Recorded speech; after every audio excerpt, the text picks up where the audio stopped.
Bem-vindos de volta ao canal Resumo dos Filmes. Hoje eu vou contar a história do filme de romance e ficção científica chamado The Pod Generation. Alerta de spoilers a seguir. Em um futuro próximo, as pessoas poderão optar por gestar seus bebês em cápsulas que se parecem em ovos, mas um casal luta contra a filosofia e a moralidade do procedimento. No quarto, Rachel admira sua barriga de grávida em frente ao espelho. De repente, ela acorda e percebe que foi apenas um sonho. Em seguida, ela começa a manhã tomando o café que a sua casa inteligente preparou e faz o seu teste diário de inteligência intestinal. Helena, a sua assistente de inteligência artificial, observa a diminuição dos níveis de serotonina nos últimos dias e sugere adicionar uma sessão de NaturePod à sua agenda. No entanto, a mulher recusa a sugestão porque estará muito ocupada no trabalho. Mais tarde, Rachel acorda ao marido Alvy e diz a ele que está saindo. No trem, ela vê uma mulher com um pod de útero artificial preso no corpo. Enquanto isso, o marido passa a manhã na estufa do apartamento cultivando plantas. No escritório, Rachel conduz a apresentação das mais novas inteligências artificiais assistentes cognitivas, chamadas Machas. Minutos depois, a diretora de RH chama a mulher ao escritório para informá-la sobre a sua promoção. A diretora de RH pergunta o que o seu marido faz da vida e Rachel diz que ele é botânico.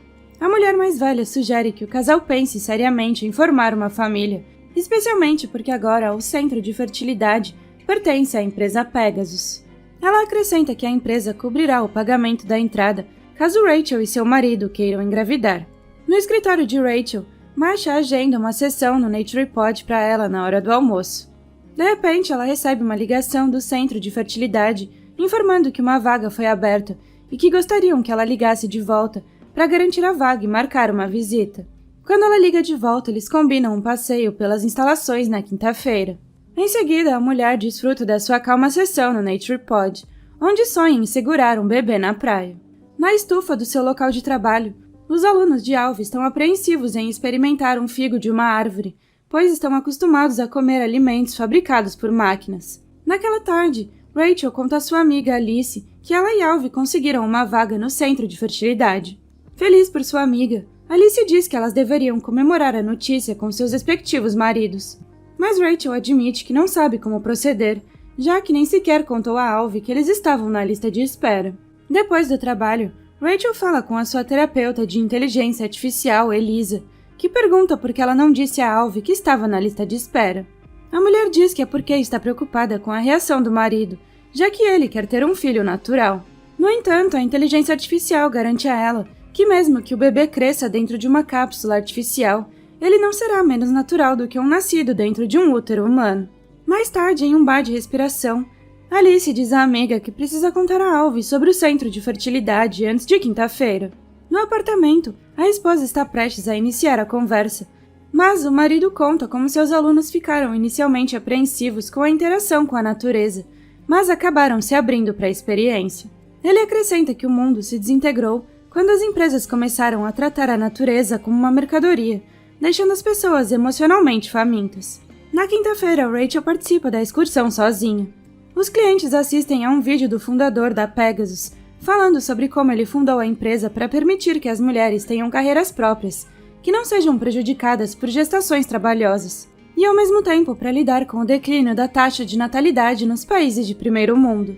Em seguida, a diretora do Centro de Fertilidade, Linda Woschek, dá as boas-vindas aos clientes antes de iniciar a tour. Na sala de incubação, Linda mostra aos seus clientes uma cápsula com um bebê crescendo dentro e mostra como eles podem usar os seus telefones ou tablets para expor a criança a diferentes áudios. Ela também diz que eles podem escolher os tipos de sabores com os quais o bebê se alimenta, sugerindo várias opções para que a criança não fique exigente. Uma cliente pergunta quanto tempo dura a autonomia do pod quando desconectado da base. E Linda diz que ele pode ser separado por até 48 horas, o que permite que os pais levem o pod quando estiverem viajando. Rachel pergunta se o bebê pode ouvir o mundo exterior no útero, e Linda diz que sim, e os incentiva a falar com o filho, mesmo quando ele estiver dentro do pod. Mais tarde, Linda pede a Rachel um depósito para confirmar o seu interesse no procedimento. Naquela noite, Alvy diz à esposa que recebeu uma notificação sobre um depósito de $8.700 e pergunta se eles devem notificar o banco. No entanto, Rachel diz que foi ela quem transferiu o dinheiro para o centro de fertilidade depois de fazer um tour. Confuso, o marido diz que não sabe do que ela está falando. Então a esposa admite que os colocou em uma lista de espera no ano passado, porque não esperava que eles ligassem de volta. Chateado, Alvy expressa sua decepção por ela ter concordado em criar o filho deles dentro de uma cápsula sem informá-lo. Com remorso, a mulher se desculpa e diz que só fez isso porque queria ter um bebê com ele. Então ele a abraça e diz que está tudo bem. Para apaziguar as preocupações dele, ela sugere que conversem com Alice, o seu marido Ben, para saber mais sobre a experiência. Na noite seguinte, Ben mostra ao casal o seu carrinho de bebê, enquanto Alice fala sobre como a opção de criar um bebê em uma cápsula permite que um casal tenha a mesma responsabilidade de cuidar dos filhos. Quando Ben pergunta quando eles farão o passeio, Rachel mente e diz que não sabe. Em seguida, ele pergunta a Alvy se ele quer segurar a cápsula, mas o homem recusa educadamente, ainda desconfiado do procedimento. No apartamento, Alvy expressa sua preocupação com o material plástico da cápsula, mas Rachel diz que tudo o que importa é que o bebê pense que é um útero de verdade. Ele diz que se pudesse engravidar, ele mesmo carregaria o bebê, e a sua esposa o lembra que Ben literalmente carregou o bebê em um carrinho. No entanto, o marido reitera que gostaria de ter mais tempo para ponderar a decisão, mas Rachel diz que eles poderiam perder a vaga se pedissem mais tempo. Em seguida, ela diz a ele para falar com Elisa, pois é isso que ela faz quando se sente ansiosa. Durante a sessão de terapia, o homem discute com a inteligência artificial que ele acredita não ter alma e não estar qualificada para entender as emoções e os problemas humanos. Após a sessão, Alvy mente e diz à esposa que teve uma ótima conversa com Elisa. Em um restaurante, o marido continua a listar as suas preocupações em relação ao bebê. Então Rachel, derrotada, diz que eles não precisam fazer isso, pois ela não quer continuar discutindo. Naquela noite, depois que o casal faz amor, ele diz que mudou de ideia e acha que eles devem seguir o plano.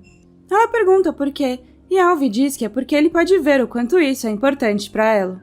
No dia seguinte, o casal se encontra com Linda, que pergunta se é importante para eles que Alvy seja o pai do bebê. Quando eles ficam confusos sobre o porquê dessa pergunta, a mulher explica que tudo o que eles precisam para conceber o bebê é o óvulo de Rachel e as células da pele dela, o que significa que eles não precisarão de nenhum DNA de um doador masculino. No entanto, ela acrescenta que se eles quiserem ter um menino, precisarão do cromossomo Y de Alvy. Sem hesitar, Rachel insiste que o seu marido seja o pai da criança e eles concordam que deixarão a natureza decidir o gênero. Por fim, o casal assiste nervosamente à fertilização do óvulo, enquanto Linda narra tudo o que acontece na tela. Após a inseminação bem-sucedida, Linda parabeniza os futuros pais.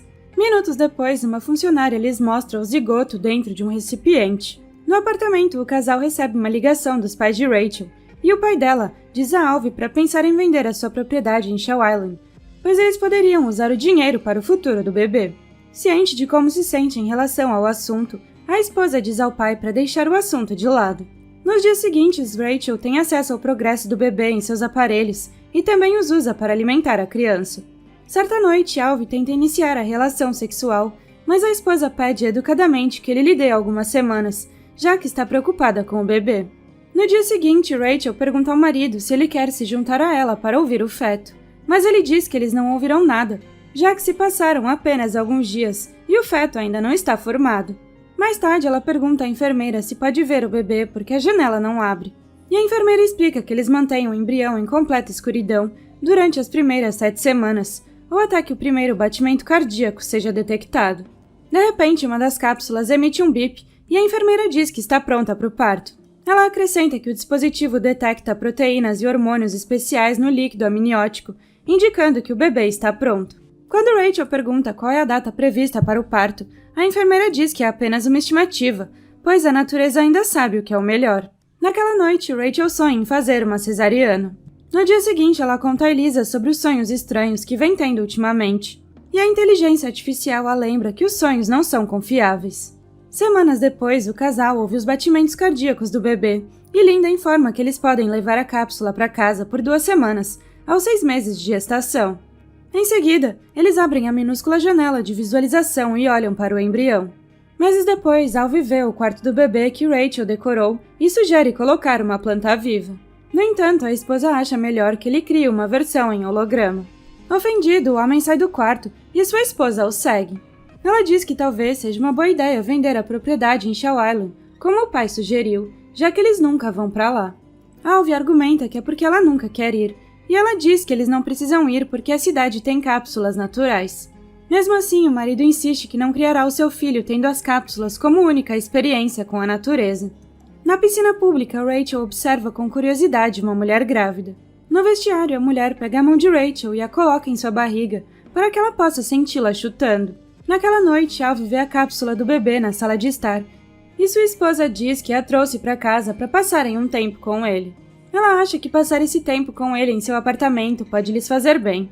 Sem saber muito bem como proceder, eles levam cuidadosamente a cápsula para o quarto. Enquanto fazem amor, Alvy diz que não pode continuar, sabendo que o filho está no quarto com eles. Ele a carrega em direção ao quarto do bebê, quase tropeça e a deixa cair. Vendo que isso perturba sua esposa, ele explica que ela terá que aceitar o bebê tropeçar e cair em algum momento da sua vida. Quando se preparam para dormir, ouvem a cápsula emitindo um ruído e voltam correndo. Alvy acusa a esposa de ter esquecido de alimentar o bebê, então ela lembra que ele tem acesso aos mesmos aplicativos e compartilha a mesma responsabilidade pelo bem-estar da criança. No dia seguinte, eles visitam a escola particular da empresa Pegasus. Um homem menciona que o seu sobrinho, nascido no centro de fertilidade, não tem sonhos. Então, Linda diz que é um efeito colateral no qual eles estão trabalhando, mas garante a todos que não há motivo para preocupação, pois os sonhos não têm nenhum propósito evolutivo. No dia seguinte, enquanto Alvy trabalha na estufa do apartamento, ele é alertado quando a cápsula fica sem comida, e então ele reabastece o suprimento.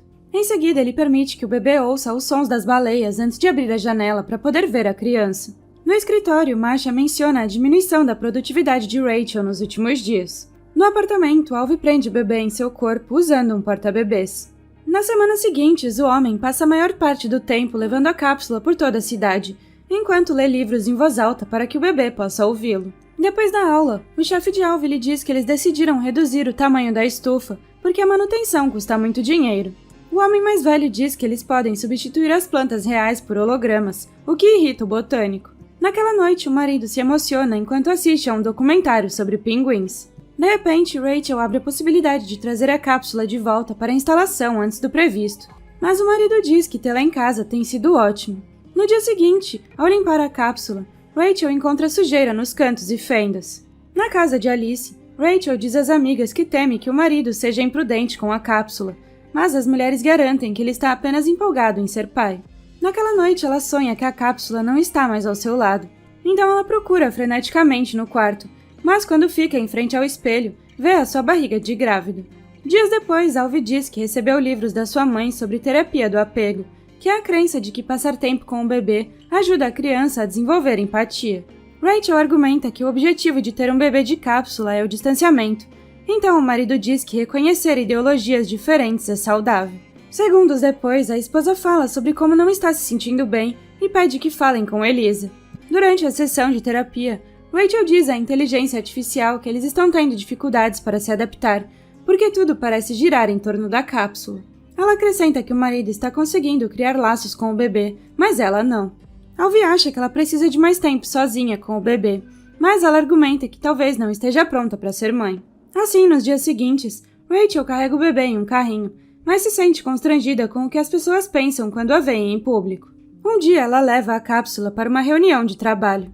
Mais tarde, Alice lhe diz que o RH pode não gostar que ela leve o pod para o trabalho e que as pessoas podem rotulá-la como uma mãe distraída. Então, a colega de trabalho leva a Rachel para uma pequena sala no escritório, onde os outros colocam seus pods durante o trabalho. Horas depois, a mulher percebe que está atrasada para um workshop no centro de fertilização. Depois do workshop, o casal coloca o feto de volta na sala de incubação e Rachel diz que gostaria de poder passar mais tempo com ele. Nos dias seguintes, o casal se sente cada vez mais solitário devido à ausência da cápsula. Uma noite, Rachel sonha que está segurando um bebê enquanto caminha na praia. No dia seguinte, ela vai até a estufa do apartamento. Então ela pega uma planta e a coloca no viveiro para a alegria de Alvy. No escritório, a diretora de RH conversa com a mulher sobre a sua baixa produtividade no trabalho e Rachel nega que esteja com depressão. Logo depois, o casal se encontra com Linda, que lhes pergunta a data preferida para o parto induzido. Eles perguntam por quê, então a mulher explica que as cápsulas estão muito procuradas, então eles precisam induzir o parto com 39 semanas. Quando Rachel pergunta se eles podem manter o feto em casa até que ele esteja pronto para o nascimento, Linda diz que a regra que proíbe isso está nas letras miúdas do contrato assinado. Ao saírem do prédio, Alvy diz à esposa para esperá-lo do lado de fora. Depois de acordar de um sonho em que leva o bebê de um supermercado para casa, Rachel diz com entusiasmo a Alvy que eles devem ir para Shell Island e ter o bebê ali. Quando o marido pergunta o motivo, ela diz que não quer que os primeiros momentos do filho sejam no centro de fertilização. Alvy argumenta que o bebê está sob a jurisdição deles, mas Linda o lembra que a cápsula é da propriedade do centro de fertilidade. Em seguida, ele admite que ele e a esposa estão pensando em dar à luz em casa. Mas Linda diz que eles precisarão de um código de nascimento autogerado para abrir o recipiente e desaconselha esse plano. No entanto, o casal segue em frente com a sua decisão de ir para Shell Island. Nos últimos dias de gestação, eles passam o tempo com o casulo em uma cabana tranquila perto da praia. Uma noite, Rachel percebe que a base do casulo não está ligando. Alvy percebe que o centro de fertilização desconectou remotamente o acesso deles à instalação. Então, para acalmar a esposa preocupada, o marido a lembra que eles têm 48 horas de autonomia e devem confiar que o bebê está pronto para nascer antes disso. No dia seguinte, a cápsula alerta que o bebê está pronto. Rachel tenta inserir a data de concepção do bebê como código de nascimento, mas isso não funciona. Em pânico, Alvy diz que vai abrir o dispositivo com ferramentas. Ele remove a tampa de rosca, mas a abertura ainda é muito pequena para o bebê. Então ele abre as duas metades, Rachel embrulha o filho em uma toalha e o casal olha com carinho para a criança. No dia seguinte, a mulher embala a cápsula vazia em uma caixa, vai de bicicleta até a cidade e a deixa na agência dos Correios. Depois de fazer isso, ela volta para a cabana e, feliz, se deita ao lado do filho e do marido. Obrigada por assistir. Não se esqueça de se inscrever e deixar o seu like.